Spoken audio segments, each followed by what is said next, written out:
Poslednje sedmicu u septembru obeležava se Svetska nedelja gluvih i nagluvih. Tim povodom 3. godinu za redom Audio Vox je organizovao za decu sa oštećenim sluhom akciju Čuti i razumeti.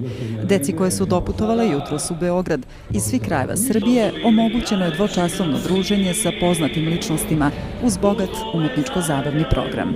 Ideja nam je da slušno oštećenu decu okupimo, da im organizujemo jedan dan koji će izgledati drugačije od drugih, da im napravimo malo radosti i da podsjetimo Srbiju da je potrebna i mala, blaga pomoć toj deci.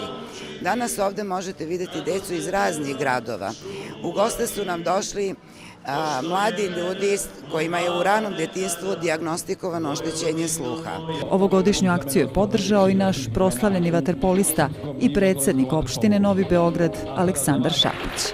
Mi sprovodimo, znači sa Audio Voxom sprovodimo mnoge akcije merenja sluha, pomoć osobama oštećenog sluha, posebne popuste u našem Novobeogradskom klubu imamo upravo na kupovinu aparata za sluh i svega toga koji bi toj deci pomoglo, tako da mi već, bez obzira što sad zvanično, već aktivno 2-3 godine od kad sam ja predsednik opštine učestvujemo u svim tim stvarima koje njima mogu da pomogu.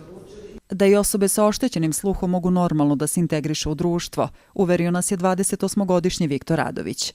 Iako ima oštećenje sluha 50%, to mu nije smetalo da se profesionalno ostvari. Ja imam oštećeni sluh ne u velikom procentu, ali nekih 50%, što je znatno. Nosim slušni aparat na oba uha, ali za bilo kakvu komunikaciju ili funkcionisanje ne predstavlja nikakav problem do sada. Ni pri držanju vežbi, ni bilo šta od toga, tako da sasvim normalno funkcionisanje u principu.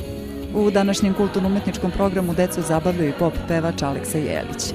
Akciju Čuti i razumeti za 3 godine postojanja do sada su podržali i Vlado Georgijev, Željko Vasić, inspektor Blaža i mnoge druge poznate ličnosti.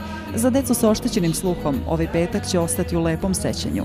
Radost koju nisu skrivali na licu još jednom nam je potvrdila da je tako malo potrebno da nekoga učinimo srećnim.